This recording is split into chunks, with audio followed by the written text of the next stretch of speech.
Chapter 8. Today, we're diving into the essentials of building a strong relationship foundation. Trust, communication, and emotional connection are the keys to lasting love. Let's get started. You see, just like your trusty car needs regular maintenance to keep running reliably, your relationships need constant attention and the right kind of care. Ignoring the warning signs, letting things slide, well, that's a recipe for disaster. Whether you're on the highway or in your living room, you can't just wish for a good relationship, you gotta build it brick by brick, day by day. And those bricks, they're called trust, communication, and that deep down emotional connection that makes you feel like you're truly seen and understood. Too many people come to me when their relationship is already on the side of the road, smoke billowing from under the hood, wondering how it all went so wrong. They didn't pay attention to the fundamentals. They thought it would just run on fumes forever. Well, I'm here to tell you it doesn't work that way, not with your car, and definitely not with your heart. So, if you're ready to stop coasting and start actively steering your relationship towards a healthier, happier place, then you're in the right spot. We're going to break down these core components, not with a bunch of psychobabble, but with straight talk, just like you'd expect. Because we believe in things that last, things that are dependable, and your relationship should be the most dependable part of your life. Let's get into what makes a relationship not just survive, but truly thrive, giving you that smooth, reliable journey you deserve. Alright, let's talk about trust. Now, I've said it 1,000 times and I'll say it 1,000 more. Trust isn't just some fluffy, feel-good word you throw around. It's the absolute bedrock of any relationship that's worth a darn. Think about it. Would you get into a car if you didn't trust its brakes? If you didn't trust it to get you where you need to go safely? Of course not. You'd be a fool too. So why on earth would you invest your heart, your time, your very life into a relationship where trust is shaky or worse, completely shattered? It just doesn't make sense, does it? You see, trust is that deep-seated belief in the reliability, truth, ability, or strength of someone. It's knowing, not just hoping, but that your partner has your back, that they're honest with you, that their actions are going to line up with their words. Without this fundamental assurance, everything else starts to crumble. Communication becomes guarded, intimacy feels unsafe, and that emotional connection you crave, forget about it. It's like trying to build a skyscraper on quicksand. It's doomed from the start, no matter how fancy the design. Dr. Jane Smith, a brilliant relationship psychologist, she put it plain and simple. She said, trust is the foundation of any healthy relationship. Without it, communication and emotional connection are impossible. And she's absolutely right. It's not just a nice to have, it's the non-negotiable starting point. If you don't have trust, you don't have a relationship. You have an arrangement, a habit, maybe even a battlefield. But you don't have a true, healthy partnership. It's the air that a relationship breathes. Take it away, and everything suffocates. So how do you build this trust? Or just as importantly, how do you rebuild it if it's been damaged? Well, it ain't magic. It takes consistent, honest behavior over time. It means being dependable. It means doing what you say you're going to do. It means being transparent, even when it's uncomfortable. You don't just declare "trust me" and expect it to materialize. You earn it moment by moment, choice by choice. It's about showing up, being accountable, and proving through your actions that you are a safe harbor for your partner's heart. Think about the little things. Do you keep your promises, even the small ones?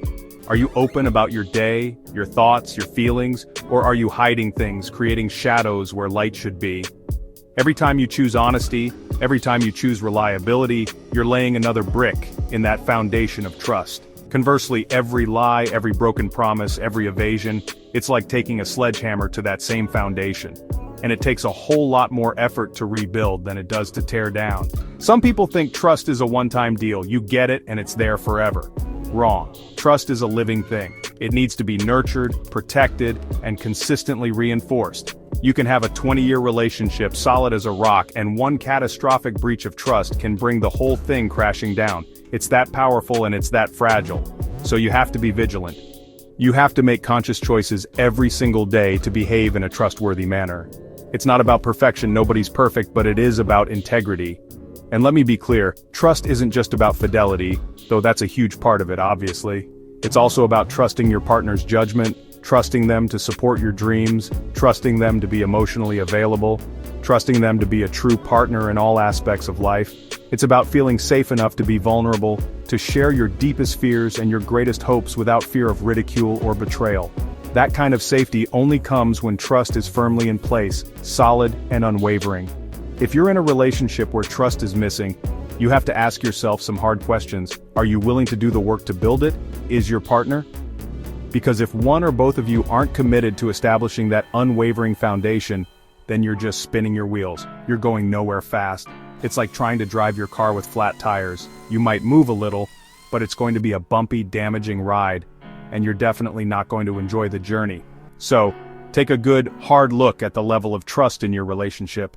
Is it something you take for granted, or is it something you actively cultivate? Do your actions inspire trust in your partner? Do their actions inspire trust in you? If the answer to any of those is no, or I'm not sure, then that's your starting point. That's where the work begins. Because without that solid, dependable trust, everything else we're going to talk about today is just window dressing on a condemned building. Remember, trust is earned in drops and lost in buckets. It requires consistent integrity, unwavering honesty, and a commitment to being reliable. You can't just say you're trustworthy. You have to live it, every single day. It's about being the kind of person your partner can count on, no matter what. That's the kind of reliability we admire in a well-built machine. And it's the kind of reliability that's absolutely essential in a well-built relationship. And if you're the one who has broken trust, understand that rebuilding it is a marathon, not a sprint. It requires patience, humility, and a consistent demonstration of changed behavior. Words of apology are necessary, but they are not sufficient. Your partner needs to see over an extended period that you are truly committed to being trustworthy again. It's hard work, no doubt about it. But if the relationship is worth saving, then putting in that effort is non-negotiable. Ultimately, trust creates a sense of safety and security that allows love to flourish. It's the assurance that you can be your authentic self, flaws and all, and still be loved and accepted. It's knowing that your partner is your ally, not your adversary. So before you even think about fancy date nights or grand romantic gestures, get real about the level of trust in your relationship. Is it as solid as the chassis of a car, or is it full of cracks and weak spots? Be honest, that's step one. Alright, so we've established that trust is the concrete slab your relationship house is built on. Now let's talk about the framework, the actual structure that holds it all together, communication. And I'm not just talking about yapping at each other or sending a few texts during the day. I'm talking about real, honest-to-goodness, get-down-in-the-trenches communication. Because let me tell you something, you probably already know deep down, your partner is not a mind reader. Shocker, right? They can't guess what you're thinking or feeling. You can sit there stewing, fuming, or feeling neglected, and if you don't open your mouth and articulate what's going on inside you, how in the Sam Hill is your partner supposed to know? They might see you're upset, sure, but they'll likely guess wrong about why, and then you've got two problems instead of one. Communication isn't optional, it's the absolute lifeline of your relationship. It's the oil that keeps the engine running smoothly, preventing all those moving parts from grinding against each other and seizing up. Marriage counselor John Doe, a smart fella, he puts it perfectly. Communication is not just about talking, it's about listening and understanding. Now that's a mouthful, and it's critically important. A lot of you think communication is just about getting your point across, about winning the argument, about being heard. Wrong. That's a monologue, not a dialogue. Real communication is a two-way street.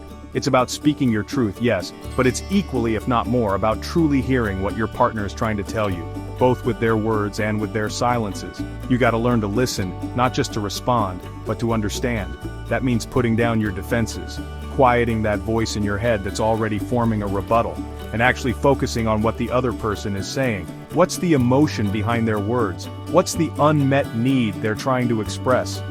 It's like being a detective, looking for clues, trying to piece together the full picture. If you're just waiting for your turn to talk, you're missing the whole point, and you're probably missing your partner too. And let's be honest, a lot of you are terrible listeners. You interrupt, you get defensive, you invalidate your partner's feelings by saying things like, "You shouldn't feel that way," or "That's ridiculous." Stop it. Feelings aren't right or wrong, they just. And your job as a partner is to try and understand those feelings, not to judge them or dismiss them. When you do that, you shut down communication faster than a slammed door. You make it unsafe for your partner to be vulnerable with you. Good communication also means being clear and specific. Don't hint, don't beat around the bush, don't expect your partner to decipher your vague sighs or dramatic eye rolls. Use your words. Say, I feel hurt when you X because Y. Or, I need Z from you right now. It might feel uncomfortable at first, especially if you're used to passive-aggressive tactics or just bottling things up. But I promise you, it's a game changer. Clarity prevents misunderstandings, and misunderstandings are the breeding ground for resentment. Think about how often arguments escalate because nobody really knows what the other person is actually upset about. It starts with who left the cap off the toothpaste, and suddenly you're dredging up something that happened 5 years ago. Why?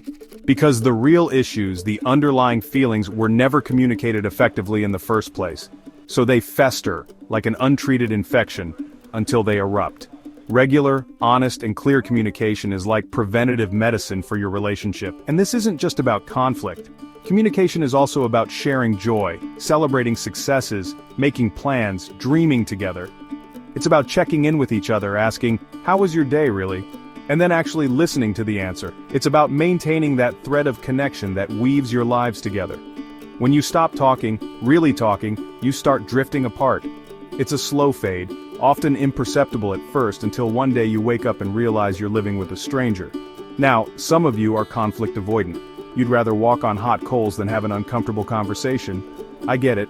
Conflict is unpleasant. But unresolved conflict is toxic. It eats away at the foundation of trust and poisons the well of emotional intimacy. Learning how to navigate disagreements constructively, how to argue fairly, how to find resolutions that work for both of you, that's a critical skill, and it all starts with being willing to communicate even when it's hard, especially when it's hard. Think of it like this. Your relationship is a vehicle, say, your reliable car. Communication is the steering wheel. If you don't use it, or if you're both yanking it in different directions, you're going to end up in a ditch, or worse, in a head-on collision. But if you learn to communicate effectively, to steer together, you can navigate even the roughest roads and still end up where you want to be, together. It requires skill, patience, and a willingness to listen as much as you speak. So, I challenge you. How's the communication in your relationship? Are you truly talking and, more importantly, truly listening? Are you creating a safe space for honest dialogue? Or are there topics that are off-limits, feelings that go unexpressed? If your communication lines are down, then your relationship is running on borrowed time. It's time to pick up the phone, metaphorically speaking, and start talking. And listening, really listening. Because your partner has things to say, and you need to hear them. And don't forget nonverbal communication. Your body language, your tone of voice, the eye contact you make or avoid, these things often speak louder than your words. Are you sighing and rolling your eyes when your partner is talking? Are you turned away, scrolling on your phone? These signals scream disinterest and disrespect, even if your words are neutral. Pay attention to the messages you're sending with your whole being, not just your mouth. True communication is a holistic endeavor. Alright, we've got trust as the foundation, communication as the framework. Now let's talk about what truly makes that house a home, what makes that car a joy to drive, not just a way to get from A to B. I'm talking about emotional connection, folks. This is the horsepower of your relationship. This is the secret sauce, the magic ingredient that takes a relationship from just existing to truly thriving, making it feel like a well-oiled, high-performance machine, like a top-of-the-line car. Emotional connection, or emotional intimacy if you want to get a bit more clinical, is that feeling of being deeply understood, valued, cherished, and genuinely close to your partner. It's not just about sex, though that can be a part of it. It's about feeling safe enough to let your guard down completely, to be your most authentic, vulnerable self, and know that you'll be met with acceptance and empathy, not judgment or rejection. It's knowing that someone truly you. You can have trust, you can have decent communication, but if that deep emotional well is dry, the relationship will feel, well, a bit empty. Functional maybe, like a commuter car that gets the job done, but lacking that spark, that joy, that feeling of being truly partnered in the deepest sense. Emotional connection is what makes you feel like a team, like you're in it together, facing the world side by side.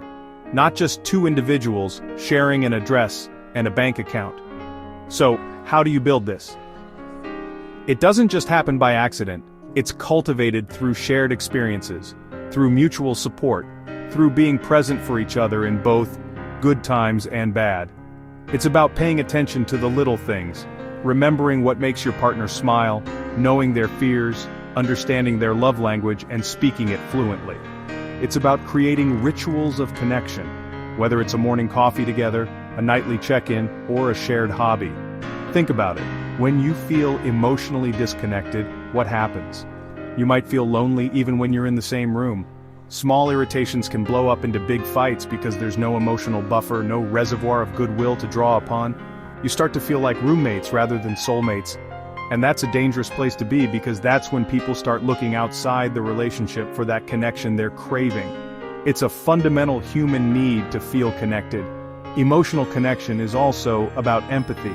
It's about being able to step into your partner's shoes, to feel what they're feeling, or at least to try your darndest to understand it. When your partner is hurting, do you dismiss it, or do you sit with them in their pain?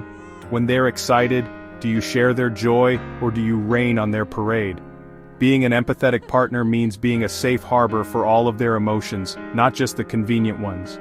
This requires vulnerability from both sides. You can't connect deeply with someone if you're both wearing emotional armor. Someone has to be brave enough to take the first step, to share something real, to open up. And when they do, how that vulnerability is received is critical. If it's met with kindness and understanding, it builds connection. If it's met with criticism or indifference, it shuts it down, possibly for good. It's a delicate dance, this emotional intimacy. And let me tell you, this isn't just women's stuff. Men, you need emotional connection just as much. Society may have told you to suck it up, to be stoic, but that's a load of bull. We all thrive on feeling understood and valued. Allowing yourself to be emotionally open with your partner, and creating a space where they can be open with you, is a sign of strength, not weakness. It's what turns a good relationship into a great one. Think about the times you felt most connected to your partner. What was happening? Chances are, you were sharing something meaningful, you were supporting each other, or you were simply enjoying each other's presence in a mindful way.